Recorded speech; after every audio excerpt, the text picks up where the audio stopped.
La directive sur le devoir de vigilance des entreprises en matière de durabilité, elle a des objectifs à la fois très ambitieux et louables, puisqu'il s'agit de faire progresser la cause des droits humains et de l'environnement en s'appuyant sur les grands acteurs du secteur privé européen, à qui on va demander de respecter un devoir de vigilance. Alors, qu'est-ce qu'on leur demande plus précisément?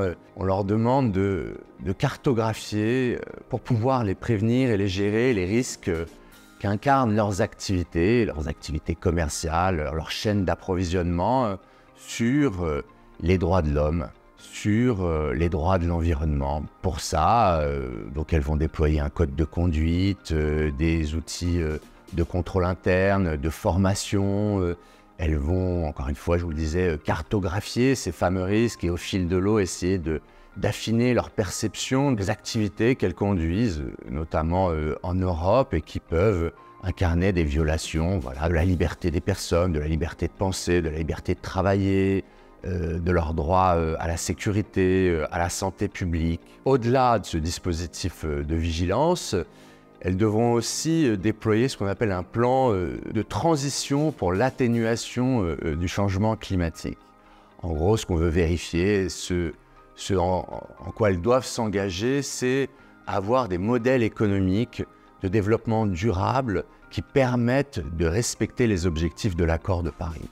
Donc là, encore une fois, il s'agit d'avoir une croissance inclusive et durable en respectant ce devoir de vigilance.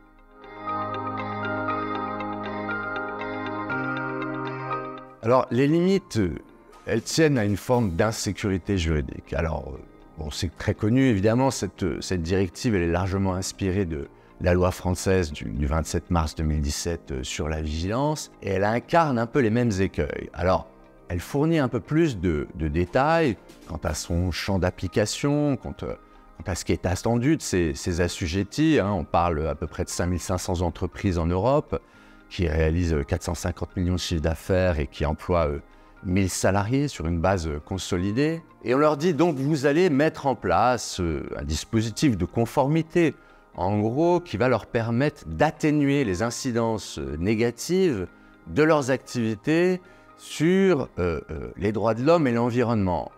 Je vous l'ai dit, on parle de sécurité des personnes, de respect de leurs droits civils, de risques qui sont associés au changement climatique, au respect de l'environnement.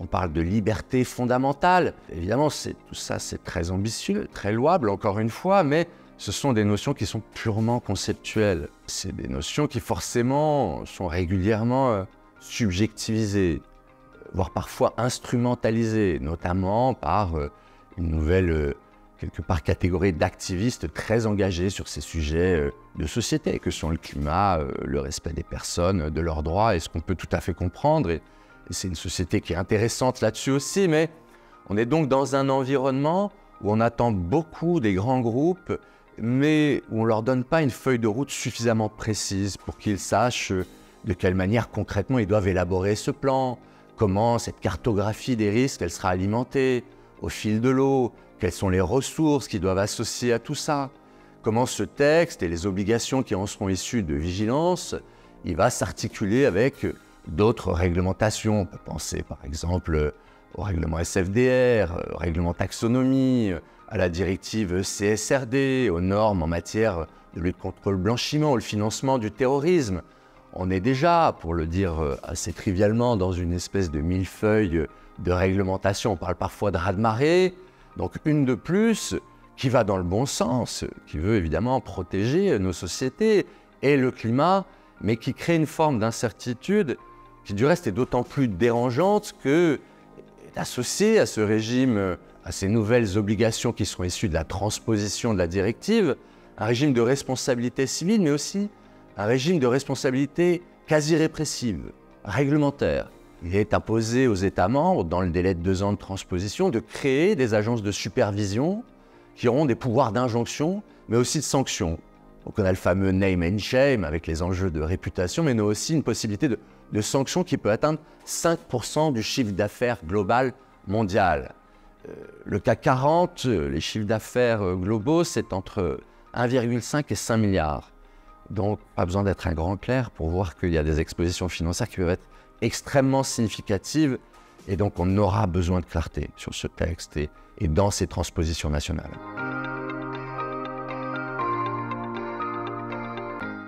Alors, c'est au programme. Bonne nouvelle, réjouissons-nous. La Commission doit publier des lignes directrices à la fois générales sur le texte, sur les notions qu'il met en jeu, sur certaines, quelque part, dispositions qui sont moins claires que d'autres.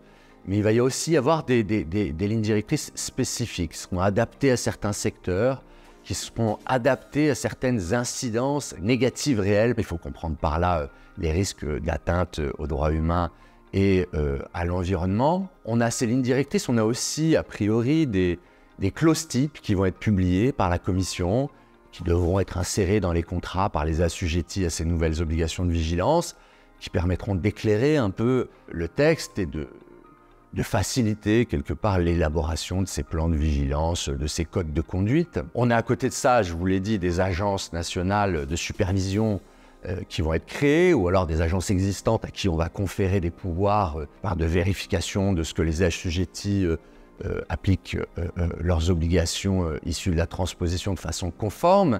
Et on pense qu'elles vont être appelées assez rapidement à publier des bonnes pratiques, des instructions. On peut penser par exemple, aux synthèses des contrôles spot que va publier l'autorité des marchés financiers pour expliquer aux assujettis à ces obligations professionnelles comment interpréter les nouvelles règles, les nouveaux textes qui entrent en vigueur. Donc on aura probablement des textes du même type de ces agences.